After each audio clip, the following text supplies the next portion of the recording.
What I'm about to reveal to you is going to fundamentally change how you view backstage politics in WWE, how you understand the real power dynamics that control who gets pushed and who gets buried, and why Paul Heyman dropping the gauge on Nick Aldis represents the most ruthless, most calculated, most devastating power play in modern wrestling management. And before you click away thinking this is just another backstage drama story that doesn't really matter, let me tell you that what Paul Heyman did to Nick Aldis affects every single wrestler on the SmackDown roster, every storyline you're invested in, every championship match you're looking forward to, because when the special counsel to the tribal chief decides to weaponize his influence and his connections to destroy someone's credibility and their authority, the ripple effects touch absolutely everything happening on that brand. Nick Aldis, the man who was supposed to be running SmackDown as the authoritative general manager, the person who was meant to make matches and enforce rules and maintain order, just got exposed as powerless, just got revealed as a figurehead with no actual authority, just got humiliated in front of the entire wrestling world by Paul Heyman systematically dismantling his position piece by piece until there was nothing left but the empty shell of what was supposed to be a position of power. And if you think this is just about two men having a disagreement, if you think this is just typical wrestling drama that will be forgotten next week, you're not understanding the stakes here. You're not recognizing that what Heyman did to Aldis is a message to everyone in WWE about who really runs things, about who actually makes decisions that matter, about whose word carries weight and whose authority is just an illusion maintained only as long as the real power brokers allow it to be maintained. Let me explain what dropping the gauge actually means for those who might not be familiar with the term, because understanding the specific nature of this betrayal is crucial to grasping why it's so devastating and so unforgivable. Dropping the gauge is wrestling terminology that means exposing someone's weaknesses, revealing their secrets, undermining their credibility, essentially pulling back the curtain on their vulnerabilities and making it impossible for them to maintain their position or their reputation. It's different from a simple betrayal or a physical attack because it's about destroying someone standing through information and influence rather than through violence. It's the kind of move that requires intelligence, connections, patience, and a complete willingness to destroy someone's career for strategic advantage, and Paul Heyman has all of those qualities in abundance, which is why when he decided to drop the gauge on Nick Aldis, it wasn't an impulsive emotional reaction, it was a calculated assassination of Aldis's authority that had clearly been planned and prepared for weeks or possibly months. The situation started escalating several weeks ago when Nick Aldis made the catastrophic mistake of trying to exert his authority over the bloodline, thinking that because he was the general manager of SmackDown, because he theoretically had the power to make matches and enforce consequences, he could actually control Roman Reigns and his family.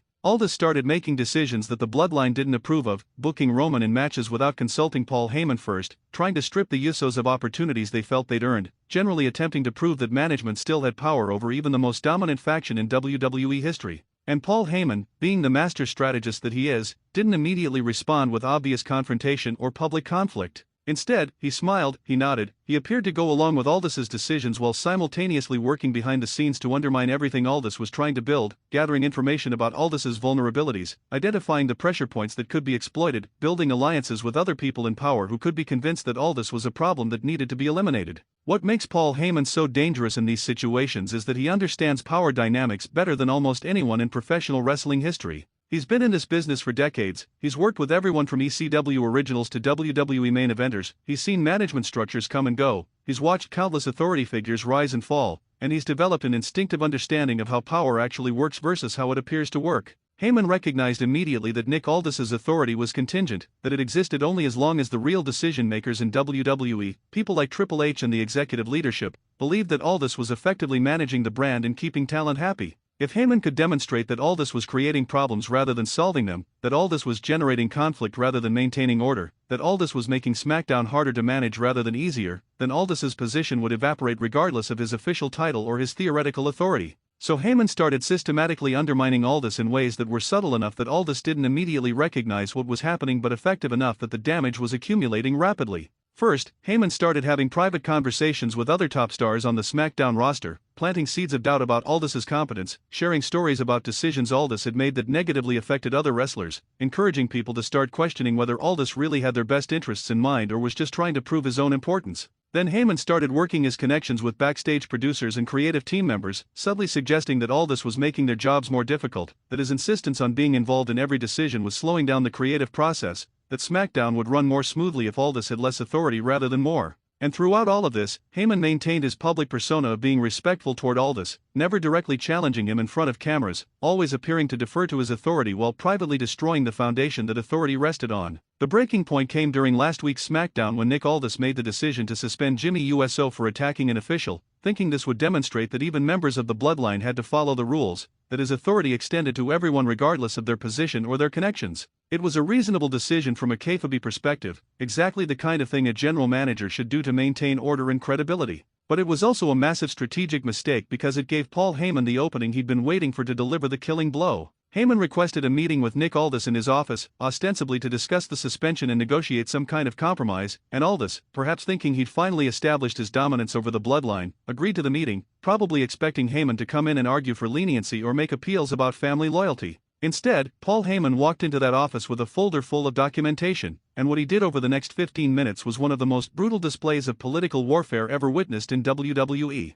Heyman calmly laid out a case demonstrating that Nick Aldis had been making decisions that violated WWE policy, that he'd been showing favoritism to certain wrestlers while discriminating against others, that he'd been overstepping his authority by involving himself in creative decisions that were supposed to be handled by the writing team, that he'd been creating hostile working conditions through his management style. Every claim was supported by specific examples, dates, witness statements from other wrestlers and staff members, documentation of complaints that had been filed, evidence that Heyman had been meticulously gathering for weeks specifically for this moment. And then Heyman delivered the final blow by revealing that he'd already shared all of this information with Triple H and other WWE executives, that there had already been discussions about whether Nick Aldis was the right person to continue as SmackDown general manager, that Aldis's position was far more precarious than he'd realized. The genius of Heyman's approach was that he never made it personal, never raised his voice, never made threats or demands. He simply presented factual information in a calm professional manner, allowing the implications to speak for themselves. He made it clear that Jimmy Uso's suspension could proceed if Aldis really wanted to push the issue, but that doing so would likely trigger a cascade of consequences including formal complaints from the bloodline about discriminatory treatment, potential investigations into Aldis's management practices,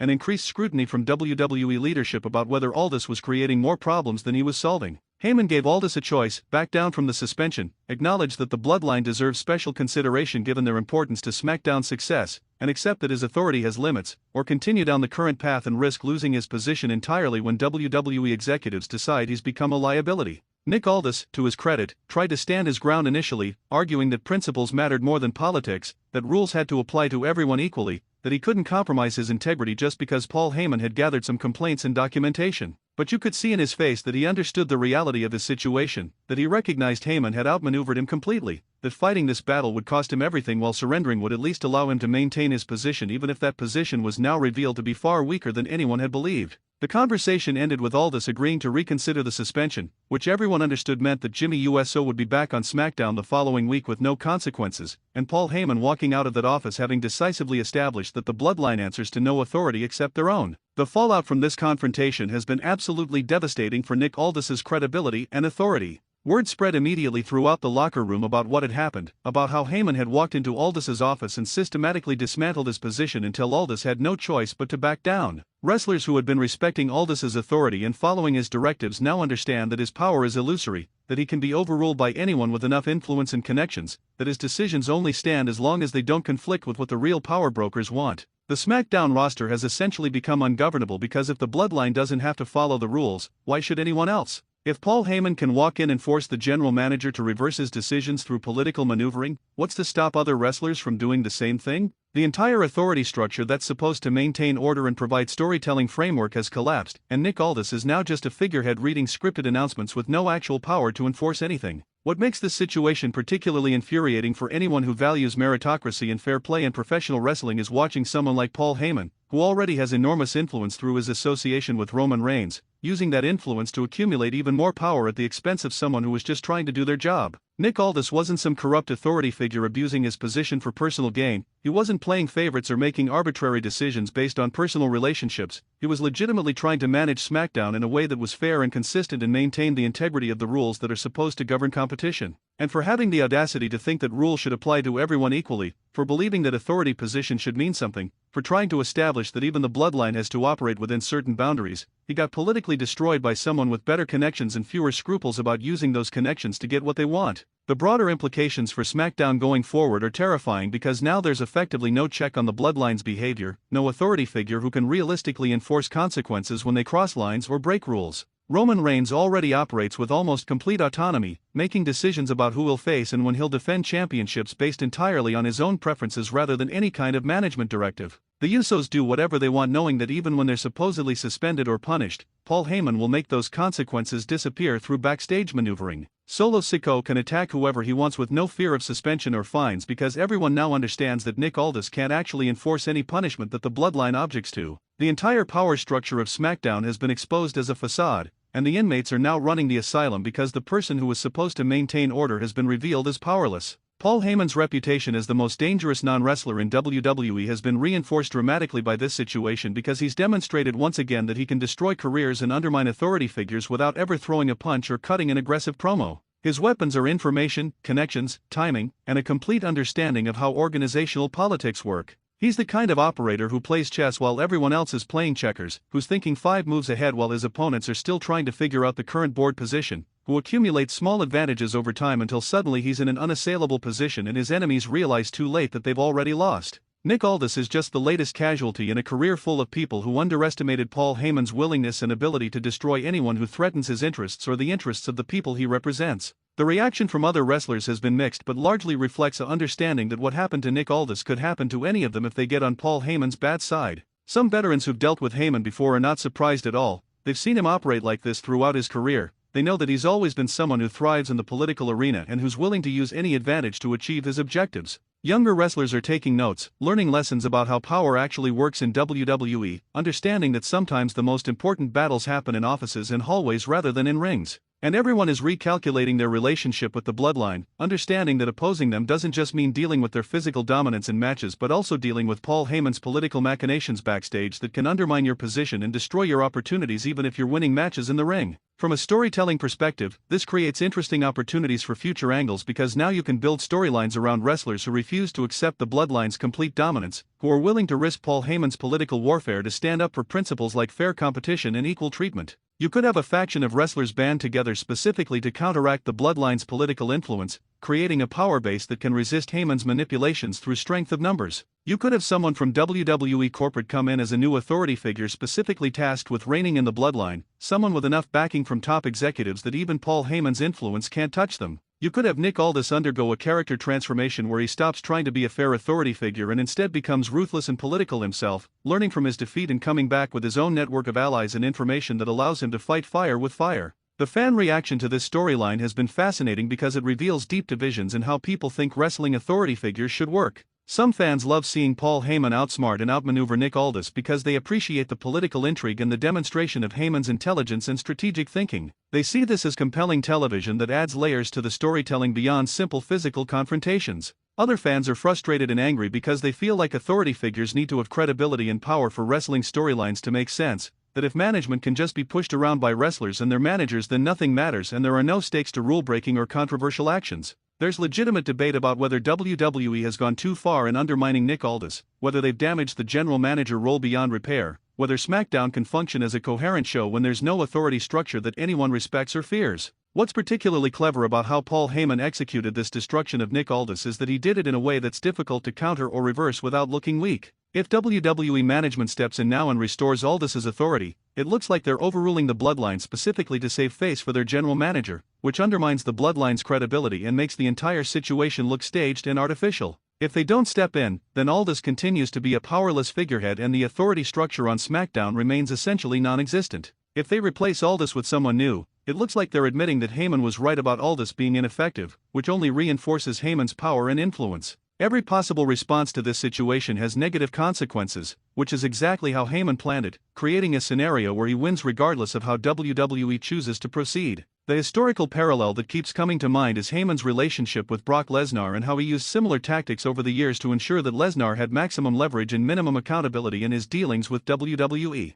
Heyman has always understood that power in wrestling organizations comes from being essential to the product while simultaneously being willing to walk away if demands aren't met, from cultivating relationships with the right people in management while maintaining enough independence that you can't be easily controlled, from accumulating information about organizational weaknesses that can be exploited when necessary. He applied all of those lessons to his role as special counsel for Roman Reigns, positioning the bloodline as so central to SmackDown's success that the show can't function without them, building relationships with everyone from production staff to executive producers, and now demonstrating that he has enough information and influence to destroy anyone who threatens the bloodline's position. Nick Aldis now faces an impossible choice about how to proceed in his role. He can stay on as general manager knowing that everyone understands his authority is meaningless and that he's essentially just an actor reading lines written by people with real power. He can resign in protest, making a statement about integrity and principles but also ending his on-screen career and potentially burning bridges with WWE management who might see his resignation as unprofessional or disloyal. He can try to rebuild his credibility by making increasingly authoritarian decisions against wrestlers who aren't protected by Paul Heyman's influence,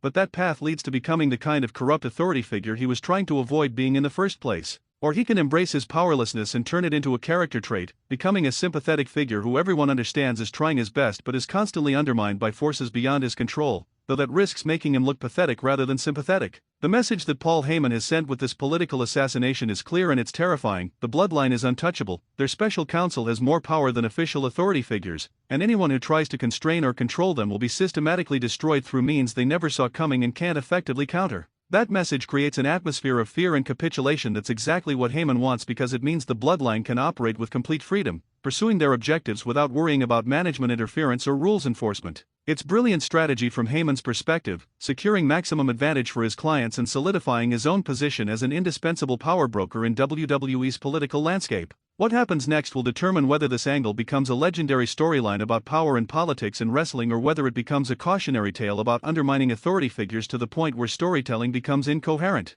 WWE needs to be very careful about how they proceed because they've created a situation where one of their brands is essentially operating without effective management oversight, and maintaining that situation for too long could create real problems for creative storytelling and audience investment. At the same time, walking back what happened to Nick Aldis would undermine months of character development for the Bloodline and Paul Heyman, making them look less dominant and less dangerous right when they should be at the peak of their power. So make sure you're watching SmackDown going forward because this situation is far from over and the consequences are going to play out over months. Make sure you're engaged with the discussion happening across social media about whether Paul Heyman went too far and what Nick Aldis should do in response. Make sure you're paying attention to how other wrestlers react to the Bloodline now that everyone understands there are no real constraints on their behavior. Paul Heyman dropping the gauge on Nick Aldis is one of the most significant political maneuvers in recent WWE history, and whether you love it or hate it, you cannot deny that it's compelling television that makes you think about power dynamics and organizational politics in ways that simple wrestling matches never could.